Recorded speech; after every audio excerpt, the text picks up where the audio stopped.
আসসালামু আলাইকুম, কেমন আছেন সবাই? আশা করি সকলেই খুব ভালো আছেন। শামিমাস কিচেনে আপনাদের সকলকে স্বাগতম। আজকে আপনাদের সাথে স্ন্যাক্সের একটা রেসিপি শেয়ার করতে যাচ্ছি। এই ঠান্ডা ঠান্ডা ওয়েদারে যদি বিকেলে চায়ের সাথে এরকম একটা স্ন্যাক্স থাকে তাহলে তো আর কথাই নেই। আপনার ঘরে যদি মাত্র এই একটা উপকরণ থাকে তাহলেই কিন্তু এই সহজ নাস্তাটি আপনি তৈরি করতে পারবেন। মাত্র 10 মিনিট সময় লাগে এই নাস্তাটি তৈরি করার জন্য। আমার মনে হয় এর থেকে সহজ রেসিপি আর হয় না। ছোট বাচ্চারাও কিন্তু চাইলে এই রেসিপিটি তৈরি করতে পারবে, এতটাই সহজ। ক্রিস্পিনেসের কথা কি আর বলবো, বাড়িতে একবার বানিয়েই দেখুন। দেখে নিশ্চয়ই লোভ লাগছে, তাই আর দেরি না করে এখনই বাসায় তৈরি করে নিন।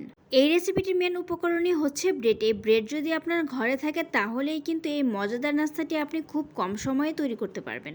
এখন এই ব্রেডগুলোকে আমি ছোট ছোট টুকরো করে কেটে নিচ্ছি। আপনারা যদি চান তাহলে ব্রেডের যে সাইডের অংশটুকু আছে এটুকু কিন্তু কেটে বাদ দিতে পারেন, কিন্তু আজকে আমি এটা সহই কেটে নিচ্ছি। ছোট ছোট টুকরো করে কিন্তু কেটে নেওয়া হয়ে গেছে। এখন একটা মিক্সিং বলে আমি ট্রান্সফার করে নিচ্ছি। এখন হাত দিয়ে একটু ব্রেডগুলোকে ঝুরঝুরে করে নিচ্ছি, এতে করে মিক্সড করা খুব সহজ হবে। খুবই সাধারণ কিছু ইনগ্রেডিয়েন্টস এখন এখানে আমি অ্যাড করব। সাধারণত সবার ঘরেই কিন্তু এই মশলাগুলো থাকে। কিছু পেঁয়াজ আমি কুচি করে রেখেছিলাম সেগুলো দিয়ে দিচ্ছি, কাঁচামরিচ কুচি করে রেখেছিলাম সেটাও দিয়ে দিচ্ছি। যদি এখানে ধনিয়া পাতা ইউজ করতে চান তাহলে কিন্তু দিতে পারেন। দিয়ে দিচ্ছি হাফ চা চামচের মতো লবণ, হাফ চা চামচ দিয়ে দিচ্ছি হলুদের গুঁড়া, হাফ চা চামচ দিয়ে দিচ্ছি মরিচের গুঁড়া, জিরা আর ধনিয়ার গুঁড়া মিলিয়ে দিয়ে দিচ্ছি 1 চামচ। মশলা দেওয়া কিন্তু শেষ, আর কোনো মশলা এখানে আমি ইউজ করব না। একটা ডিম নিয়েছি, এখন ভালোভাবে ফেটিয়ে নিচ্ছি। ডিমটা ফেটানো হয়ে গেলে ঢেলে দিচ্ছি। এখন হাতের সাহায্যে খুব ভালোভাবে মাখিয়ে নিচ্ছি।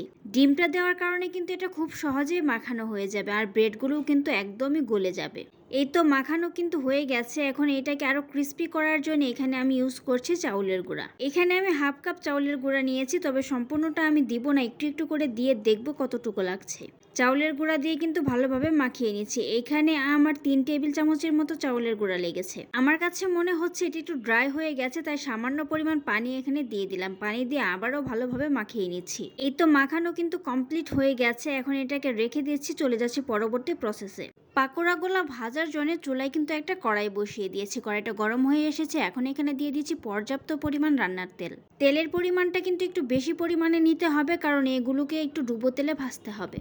তেলটা কিন্তু আমার গরম হয়ে এসেছে, আবার বেশি পরিমাণ তেলটাকে গরম করতে যাবেন না। হালকা যখন গরম হয়ে এসেছে তখনই কিন্তু এখানে পাকোড়াগুলো দিতে হবে। একটা একটা করে কিন্তু পাকোড়ার শেপে আমি দিয়ে দিয়েছি। তেলটা যদি বেশি গরম করে দিতে চান তাহলে কিন্তু দেওয়ার সাথে সাথে কালার চলে আসবে। উপরটা কিন্তু ক্রিস্পি হয়ে যাবে খুব তাড়াতাড়ি, ভেতরে কিন্তু একদমই পারফেক্টলি কুক হবে না।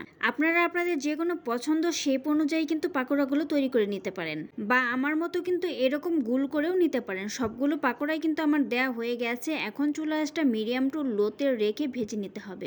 একদম লাল লাল মুচমুচে করে পাকোড়াগুলো ভাজতে হবে। 10 মিনিট সময় লেগেছে পাকোড়াগুলো আমার ভেজে নিতে। দেখতে পাচ্ছেন পাকোড়াগুলো কিন্তু খুবই ক্রিস্পি এবং লাল লাল করে ভেজে নেওয়া হয়ে গেছে। এখন একটা স্ট্রেনার দিয়ে তেল থেকে পাকোড়াগুলোকে আমি উঠিয়ে নিয়েছি, তেলটা ঝরিয়ে নিচ্ছি। সবগুলো পাকোড়ায় তেল থেকে উঠানো হয়ে গেলে আপনাদের সার্ভ করে দেখাচ্ছি। তৈরি হয়ে গেলে একদম কম সময়ে অল্প উপকরণ দিয়ে বিকালের স্ন্যাক্স। একটু টমেটো সস দিয়ে কিন্তু এই স্ন্যাক্সটা খেতে দারুণ লাগে। এর থেকে সহজ রেসিপি আর হতেই পারে না। বাসায় যদি হঠাৎ কোনো অতিথি চলে আসে তাহলে কিন্তু এই নাস্তাটা বানিয়ে দিতে পারেন, বা বাচ্চাদের টিফিনেও কিন্তু এই নাস্তাটা আপনারা বানিয়ে দিতে পারেন। আর এটা কিন্তু খুবই হেলদি। আজকের এই সহজ রেসিপিটি আপনাদের কাছে কেমন লেগেছে অবশ্যই জানাবেন। যদি ভালো লেগে থাকে লাইক কমেন্ট শেয়ার দিতে একদম ভুলবেন না। এরকম নতুন নতুন রেসিপি পেতে আমার ফেসবুক পেজটি ফলো দিয়ে রাখেন। যদি ইউটিউব থেকে দেখে থাকেন চ্যানেলটি সাবস্ক্রাইব করে পাশে থাকা বেল আইকনটা অন করে দিন। ধন্যবাদ।